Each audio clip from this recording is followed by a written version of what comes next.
Alright, in this video, I just want to pass along a friendly reminder to all of you industrial music producers. There is definitely a misconception that you need certain gear to do certain things for industrial music. I just want to pass this along to you.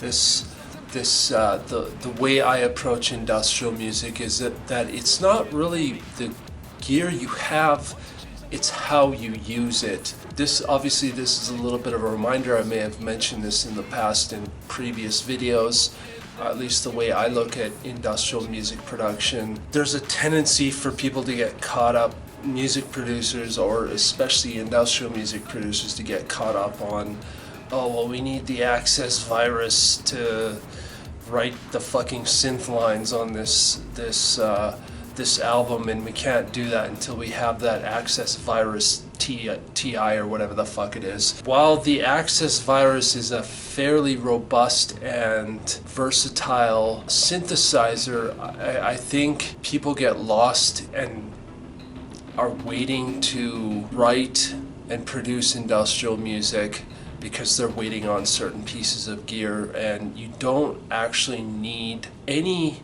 specific gear. I would actually recommend, if you want hardware, do your research, figure out the hardware that you're actually looking for, find something that is going to be the best synth that you could possibly ever get. Do not compromise on any other synth. Do not purchase synths that are more affordable when you want something that's a little bit higher in the price range, because what you'll end up doing is you'll buy those other more affordable synths, and then eventually you'll sell them for upgrade, and you're just in this trap of buying and selling synths. You're not actually going after what you truly want. I know for myself, the synth that I truly wanted was the Yamaha EX7. It wasn't until I actually tried it out in a store here in Calgary, Alberta, years and years and years ago, and ever since I tried it out, I had always wanted it, and eventually I got it. That to me is my great synth. I felt like it had everything I wanted it to have. It has a sequencer, an arpeggiator, a pattern sequencer. It has all kinds of synthesis options. There's like, the EX7 has, I think, two or three different types of synthesis in it. For me, that is exactly what I was looking for. There's also a sampler in it, so you can sample things and use those samples to create other synth sounds and stuff like that. To me, that was my ultimate synth, so I eventually found someone that was willing to sell theirs and purchased it from them. I will stress this once again, you don't need to be buying all kinds of different synthesizers in order to get started in industrial music. Matter of fact, I would honestly suggest, instead of going the hardware synthesizer or hardware sampler route, to start with software. Start with your digital audio workstation and a computer and do things with software synthesizers. I would suggest actually going that route instead of the hardware route first, because that will, in your early music production career, if we want to call it that, or journey, we'll call it a music production journey. In your early music production journey, those soft synths will help you learn about synthesis, sound waves, all kinds of shit like that, and envelopes and all that kind of shit. If you get to a point where it's like, okay, I want to buy a hardware synthesizer, then obviously, once again, I will say this, do your research and find the synth that is your ultimate be-all, end-all synthesizer. You don't want anything else. This is something that can do everything you absolutely want it to do. It's not the gear you have, it's how you use the gear. I will also say there's something to be said about resourcefulness. If you look at the very first pioneering industrial act, or the industrial act that coined the term industrial music and industrial music for industrial people, which is Throbbing Gristle, they did not have tons of synths. Matter of fact, the synths that they did have, Chris Carter, who was their synthesist, built a lot of the gear they had, a lot of the synths and samplers at the time. Matter of fact, there wasn't even samplers at the time. He built a machine that would use tape loops, and there were keys that you could trigger these tape loops at different speeds or some shit like that. I don't know the specific details, but I know he built his own sampler. They basically built what they wanted or needed for their music creation. They had to do that in order to do what they wanted to do, because there was no other option for them. And they figured out that, oh, if we build this, we can do this. If we do these things and make these tape loops that are triggered by keys on a keyboard, you know, we can have a device that plays back certain things that we've recorded on these tape loops. There is no need to get caught up on, you know, having the right synth or having a specific synth for a specific reason in your song. Like, you don't need a fucking Access Virus TI for your lead lines or whatever. Like, I use my Yamaha EX7 for my leads, some of my drums, some of my arpeggiations, some of my bass, synthesized bass sounds. Sometimes I even use it for synthesized guitar sounds, you know, pad or string sounds, or even choral type pieces. I will get into another story. I may have gotten into this story in a previous video, but I feel like I need to repeat this because I feel like people get caught up on the gear piece. When I was in my very first industrial band, when I was living in a different city, it was called Adam Hates You. I was working on the first song for Adam Hates You, and I was using a piece of shit computer. I think it had Windows 3.1 or some shit on that. I didn't have a mic and I didn't have a recording device.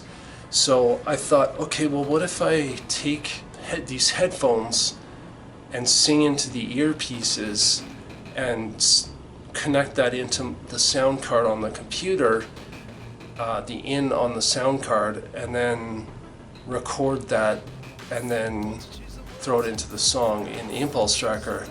Interestingly enough, I did that and it actually worked. I did vocals.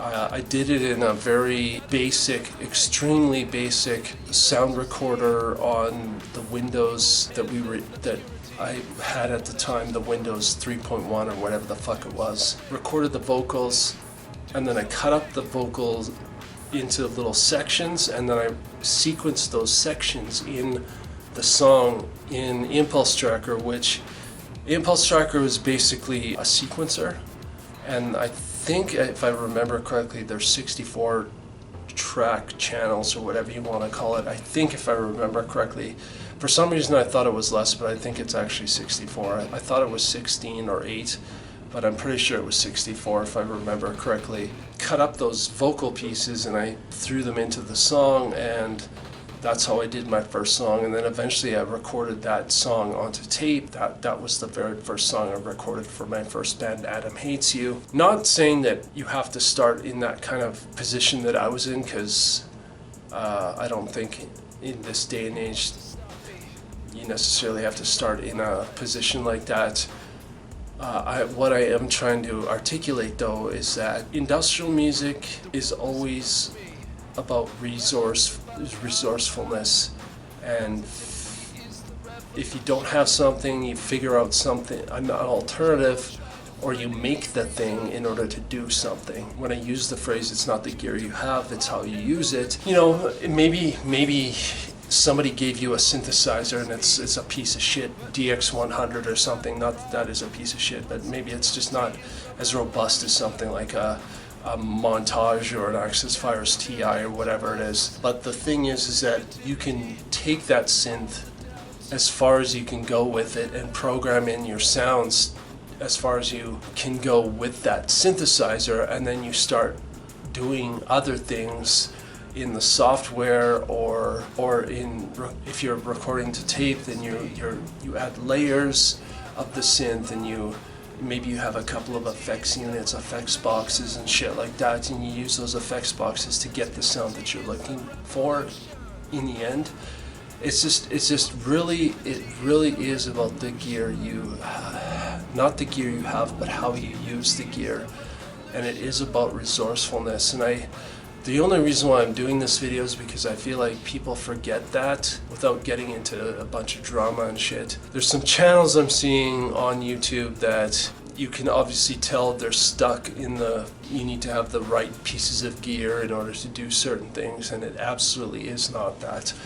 You don't need to have, you don't need to have a $10,000 drum kit, electronic drum kit to do the drums on your fucking, your album or whatever.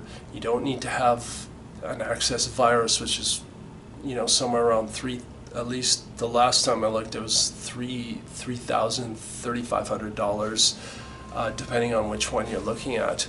You don't need to have that stuff. Matter of fact, you don't need hardware, period.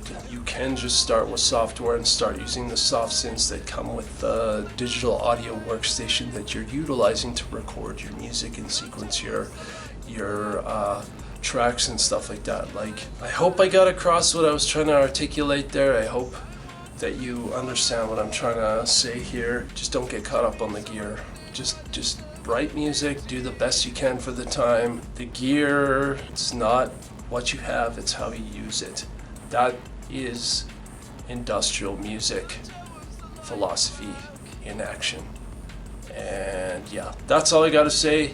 If you're stuck and you need ideas for if you do have a hardware synth and you're stuck because you feel there's a limitation to what it can do, maybe I can throw some ideas your way, so hit me up in the comment section. Obviously, if you enjoyed this video, please give it a like. If you feel it has value, please share it. And obviously, if you enjoy what's on this channel, please hit that subscribe button and be notified when the next video comes out. So see you in the next video. Fuck yeah.